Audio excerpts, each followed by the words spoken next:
नमस्कार दोस्तों, जय हिंद, जय भारत।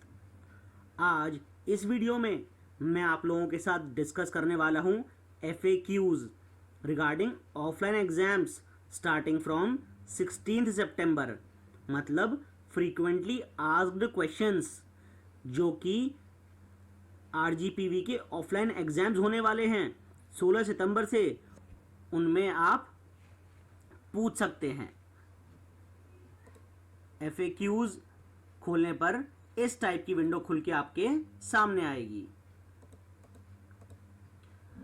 दिनांक 16 सितंबर 2020 से आयोजित परीक्षा में परीक्षार्थियों की सुविधा हेतु कुछ FAQ निम्नानुसार हो सकते हैं।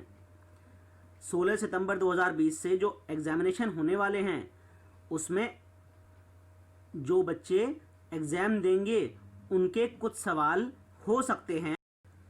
पहला प्रश्न आपका हो सकता है, दिनांक 16 सितंबर 2020 से आयोजित परीक्षा में कौन कौन से परीक्षार्थी सम्मिलित हो सकेंगे।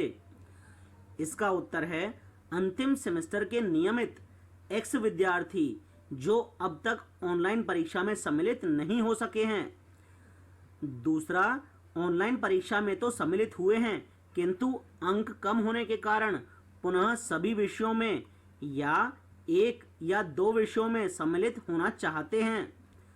तीसरा है 3 वर्षीय डिप्लोमा पाठ्यक्रम में प्रथम सेमेस्टर से 5वें सेमेस्टर तक के समस्त विद्यार्थी जो पूर्व में किसी विषय में अनुत्तीर्ण हैं या अनुपस्थित रहे हैं।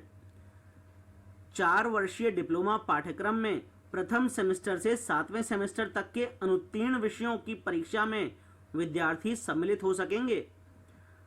और 2 वर्षीय डिप्लोमा पाठ्यक्रम में प्रथम से तृतीय वर्ष तक के अनुत्तीर्ण विषयों के विद्यार्थी सम्मिलित होंगे। इस जवाब के हिसाब से डिप्लोमा इंजीनियरिंग में वो बच्चे एग्जाम्स देंगे जिनकी कुछ बैक हैं, भले वो फर्स्ट सेमेस्टर का हो, भले सेकंड का, भले थर्ड का, भले फोर्थ का, फिफ्थ का या फिर सिक्स्थ का, लेकिन केवल बैक के पेपर्स होंगे। या फिर अगर आप एग्जाम्स में अपने मार्क्स अच्छे चाहते हैं तब भी आप ये पेपर दे सकते हैं। आप चाहें तो एक सब्जेक्ट का पेपर दे सकते हैं, आप चाहें तो 2 का, और चाहें तो सभी सब्जेक्ट्स के पेपर दे सकते हैं। डिप्लोमा फार्मेसी के छात्रों के लिए RGPV डिप्लोमा की तरफ से उत्तर है, डिप्लोमा फार्मेसी में द्वितीय वर्ष के नियमित एक्स विद्यार्थी जो अब तक किसी ऑनलाइन परीक्षा में सम्मिलित नहीं हुए हैं, प्रथम वर्ष के एक्स विद्यार्थी या द्वितीय वर्ष के ऐसे विद्यार्थी जिनका प्रथम वर्ष का सैद्धांतिक विषय अनुत्तीर्ण है, ऑनलाइन परीक्षा में प्राप्त अंकों से जिस विषय में अंक कम हैं और पुनः परीक्षा में सम्मिलित होना चाहते हैं, यानी कि रेगुलर सेकेंड ईयर के बच्चे या फिर एक्स विद्यार्थी जो ऑनलाइन परीक्षा नहीं दे पाए थे वो ये एग्जाम देंगे। फर्स्ट ईयर के एक्स विद्यार्थी या फिर सेकेंड ईयर के ऐसे विद्यार्थी जिनका प्रथम वर्ष का कोई पेपर बैक हो वो भी ये पेपर देंगे। ऑनलाइन परीक्षा में जिन बच्चों के नंबर कम आए हैं और वह दोबारा परीक्षा देना चाहते हैं वो भी इसमें सम्मिलित होंगे। डिप्लोमा इंजीनियरिंग में पासिंग मार्क्स 70 में से 22 रखे गए हैं और सेशनल के साथ मिलाकर 31 नंबर होने चाहिए। तो अगर आपके नंबर 22 से कम हैं तो आप ज़रूर ये पेपर दें। दूसरा प्रश्न आपका हो सकता है, प्रायोगिक परीक्षा में किन विद्यार्थियों को परीक्षा देनी है। इसका उत्तर है, प्रश्न क्रमांक 1 से स्पष्ट है कि अंतिम सेमेस्टर या डिप्लोमा फार्मेसी में अंतिम वर्ष के सभी विद्यार्थियों को प्रायोगिक परीक्षा में सम्मिलित होना है। ऐसे समस्त विद्यार्थी जो पूर्व में प्रायोगिक परीक्षा में अनुत्तीर्ण या अनुपस्थित रहे हैं उन्हें दिनांक 15 से 18 तक सम्मिलित होना है। मतलब फाइनल सेमेस्टर या फिर फाइनल ईयर डिप्लोमा फार्मेसी के सभी विद्यार्थी जो कि रेगुलर हैं उनको प्रैक्टिकल एग्जामिनेशंस में सम्मिलित होना है। और ऐसे विद्यार्थी जो प्रैक्टिकल एग्जामिनेशंस में कभी पहले एब्सेंट रहे हैं या किसी कारणवश एग्जाम नहीं दे पाए हैं और उनका प्रैक्टिकल बैक है, उन्हें प्रैक्टिकल पेपर एग्जामिनेशन देना है। तीसरा सवाल आपका हो सकता है, क्या ऑनलाइन परीक्षा में परीक्षार्थियों का परीक्षा परिणाम पहले घोषित किया जाएगा? हाँ, ऑनलाइन परीक्षा में सम्मिलित ऐसे विद्यार्थी अपने अंकों से संतुष्ट हैं का परीक्षा प्रमाण पहले प्रथम चरण में घोषित किया जाएगा। यानी अगर आपने ऑनलाइन एग्जाम दिए हैं और आप अपने मार्क्स से संतुष्ट हैं तो आपका रिजल्ट पहले आएगा। चौथा सवाल आपका हो सकता है, क्या ऑफलाइन परीक्षा में सम्मिलित परीक्षार्थी के ऑनलाइन परीक्षा के अंकों को निरस्त किया जाएगा?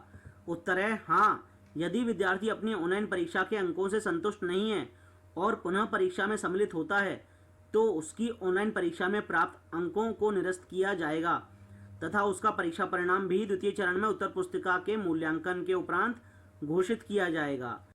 यानी कि अगर बच्चे ने ऑनलाइन एग्जाम दिया है और वो मार्क्स से सेटिस्फाइड नहीं है और उसने ऑप्शंस चूज किया है दोबारा पेपर देने का, तो पुराने नंबर हटा दिए जाएंगे और जो भी ऑफलाइन एग्जाम में मार्क्स आएंगे वही फाइनल होंगे। पांचवा प्रश्न आपका हो सकता है, क्या फाइनल सेमेस्टर या डिप्लोमा फार्मेसी के अंतिम वर्ष को छोड़कर अन्य नियमित विद्यार्थियों को परीक्षा में सम्मिलित होना है? इसका उत्तर है नहीं। सत्र मई जून 2020 में सम्मिलित होने वाले नियमित विद्यार्थियों को उनके नियमित सेमेस्टर या डिप्लोमा फार्मेसी के प्रथम वर्ष में परीक्षा में सम्मिलित नहीं होना है। उनके परीक्षा परिणाम के संबंध में पृथक से दिशा निर्देश जारी किए जाएंगे।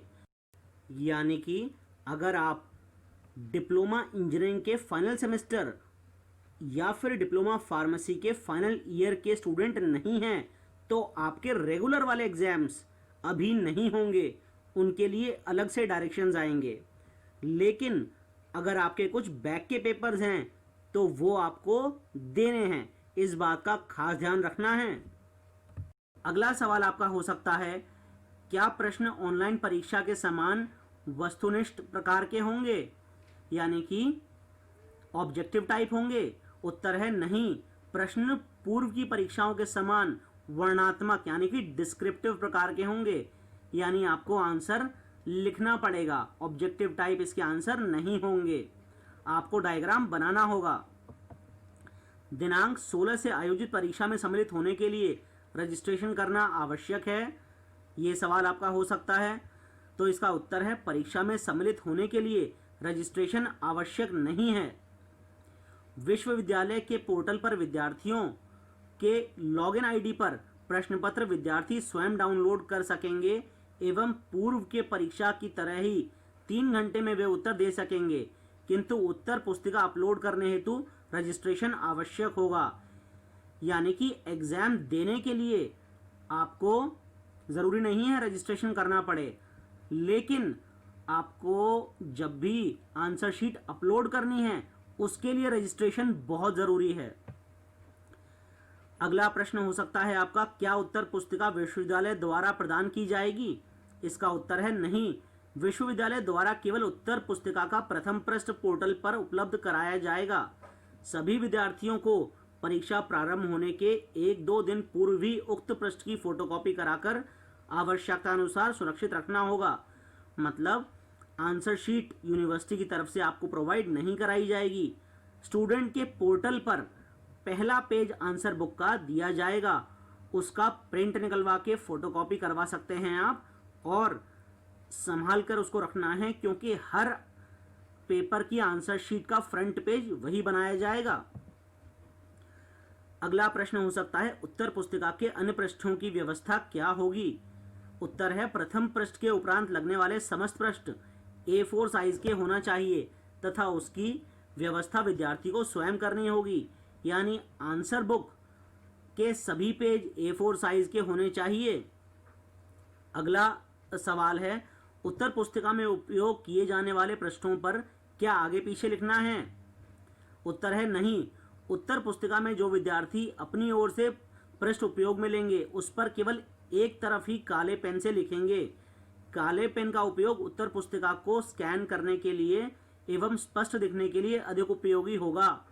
यानी आपको आंसर शीट में केवल एक तरफ के पेज पर लिखना है, आगे और पीछे पेजेस इस्तेमाल नहीं कर ले, केवल एक तरफ आप पेज पर लिखेंगे और वो भी केवल ब्लैक पेन से, काले पेन का ही उपयोग होगा जिससे स्कैन करने में दिक्कत ना आए। अगला प्रश्न आपका हो सकता है, क्या लाइनिंग वाले कागज का उपयोग किया जा सकता है? उत्तर है हाँ, जहां तक संभव हो लाइनिंग वाले A4 साइज के कागज का ही उपयोग करें। विश्वविद्यालय द्वारा सुविधा के लिए उत्तर पुस्तिका का एक लाइनिंग वाला खाली पृष्ठ भी पोर्टल पर उपलब्ध करवाया जाएगा। लाइनिंग वाले कागज ना हो तो सादे A4 साइज के कागज का उपयोग भी किया जा सकता है। नॉर्मली A4 साइज के जो पेजेस होते हैं मार्केट में ब्लैंक अवेलेबल रहते हैं, लेकिन आप लोग लाइन वाले पेजेस का इस्तेमाल भी कर सकते हैं। A4 साइज के रजिस्टर्स भी मार्केट में आते हैं, आप चाहें तो उनकी सेंटर शीट निकालकर उनका भी उपयोग कर सकते हैं। साथ में A4 साइज के लाइनिंग वाला एक पेज आपके पोर्टल पर भी RGPV ने अपलोड कर दिया है, आप चाहें तो उसके काफ़ी सारे प्रिंट आउट निकाल सकते हैं और अपनी आंसर शीट बना सकते हैं। अगला प्रश्न है, चित्र या ड्राइंग से संबंधित विषय में ड्राइंग शीट का उपयोग किया जाना है क्या? उत्तर है नहीं, आप सादे कागज में जहां तक संभव हो बिना लाइनिंग वाले A4 साइज के कागज में डायमेंशन के अनुसार चित्र या ड्राइंग बना सकते हैं।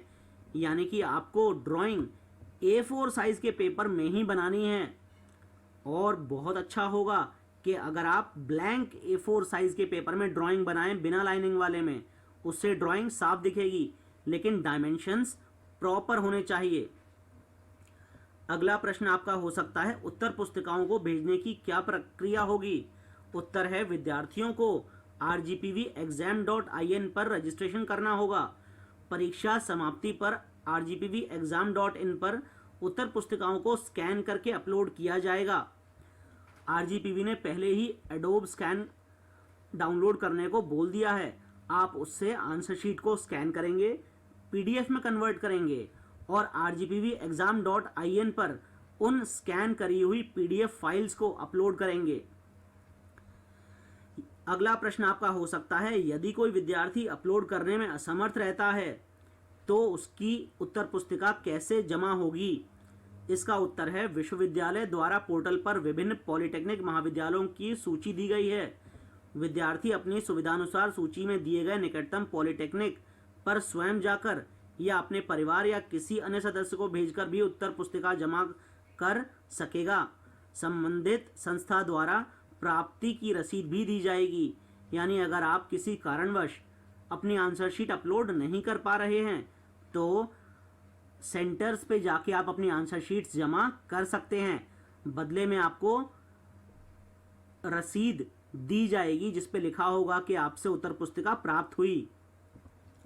अगला सवाल आपका हो सकता है, रजिस्ट्रेशन के लिए क्या करना होगा? उत्तर है रजिस्ट्रेशन की प्रक्रिया का SOP विस्तृत विवरण पृथक से दिया गया है जो rgpvdiploma.in पर उपलब्ध है। रजिस्ट्रेशन में जो भी स्टैंडर्ड ऑपरेटिंग प्रोसीजर यानी किस तरीके से रजिस्ट्रेशन करना है उसकी डिटेल इन्फॉर्मेशन अलग से दी हुई है जो rgpvdiploma.in वेबसाइट पर अवेलेबल है। अगला सवाल हो सकता है, उत्तर पुस्तिकाओं के स्कैन की क्या प्रक्रिया होगी? उत्तर है यदि छात्र उत्तर पुस्तिका को स्कैन करने के लिए स्मार्टफोन का उपयोग कर रहा है तो उम्मीदवार को निम्न में से किन्हीं भी दस्तावेज स्कैनिंग ऐप का उपयोग करके उत्तर पुस्तिका को स्कैन करना होगा। यानी आपको इनमें से कोई भी ऐप इस्तेमाल करना होगा, उसके थ्रू आप अपना आंसर शीट को आसानी से स्कैन कर सकेंगे। Adobe scan, Google drive scan, document scanner. Document scanner Bharat में निर्मित है यानी मेड इन इंडिया। आप डॉक्यूमेंट स्कैनर का उपयोग ही ज़्यादा करें तो ज़्यादा अच्छा होगा।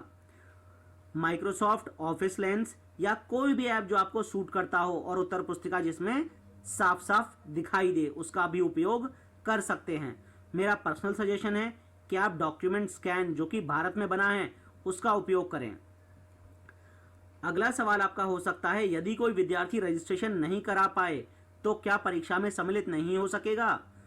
इसका उत्तर है जैसा कि पूर्व में बताया गया है, परीक्षा में सम्मिलित होने के लिए रजिस्ट्रेशन आवश्यक नहीं है। केवल उत्तर पुस्तिका को अपलोड करने के लिए यह प्रक्रिया अपनाई जाएगी। ऐसे विद्यार्थी जिन्होंने रजिस्ट्रेशन नहीं करवाया है अपने निकटतम पॉलिटेक्निक में उत्तर पुस्तिका जमा करा सकेंगे। यानी एग्ज़ाम देने के लिए रजिस्ट्रेशन बिल्कुल ज़रूरी नहीं है। रजिस्ट्रेशन की रिक्वायरमेंट केवल आंसर शीट्स को अपलोड करने के लिए होना है। तो अगर रजिस्ट्रेशन आप नहीं करा पाए या किसी भी कारणवश, तो आप हार्ड कॉपी में अपनी आंसर शीट को निकटतम सेंटर पे जाके जमा कर सकते हैं। अगला सवाल आपका हो सकता है, यदि किसी विद्यार्थी के पास स्मार्टफोन नहीं है तो भी क्या वह परीक्षा में सम्मिलित हो सकेगा?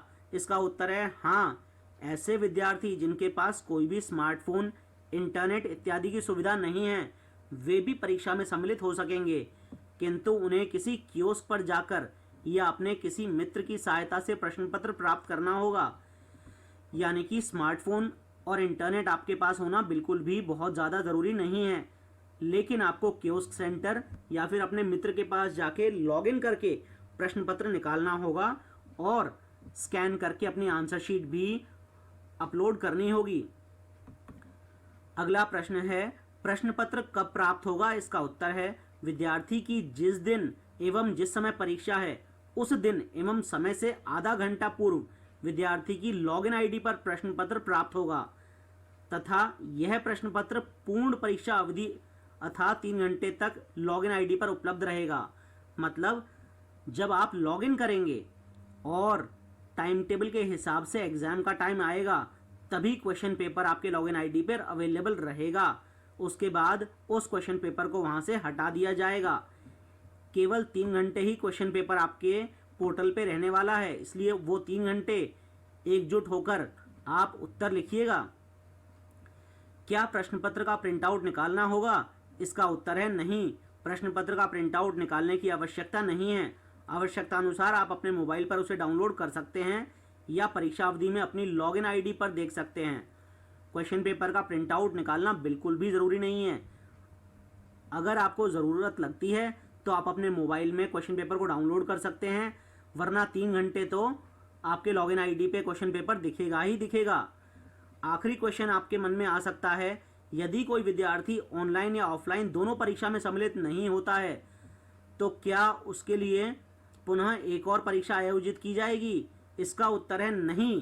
अब विश्वविद्यालय द्वारा कोई भी परीक्षा वर्तमान सेमेस्टर के लिए आयोजित नहीं की जाएगी। यदि कोई विद्यार्थी ऑनलाइन या अभी आयोजित ऑफलाइन परीक्षा में सम्मिलित नहीं हो सका तो उसे आगामी सेमेस्टर की परीक्षा में उक्त विषय उत्तीर्ण करना होगा। यानी कि यह आप लोगों के पास लास्ट चांस है जिसमें कि आप इस सेमेस्टर में पास हो पाएंगे। अगर आपसे गलती से ऑनलाइन एग्ज़ाम छूट गया है तो भूल कर भी ये वाला एग्ज़ाम ना छोड़ें। अगर ये एग्ज़ाम आपने छोड़ दिया तो अगले सेमेस्टर में फिर आपको एग्ज़ाम देने का मौका मिलेगा और आपका रिज़ल्ट तभी आएगा, और इसके लिए आप स्वयं जिम्मेदार होंगे क्योंकि यूनिवर्सिटी ने ये सब चीज़ पहले ही क्लियर कर दी हैं।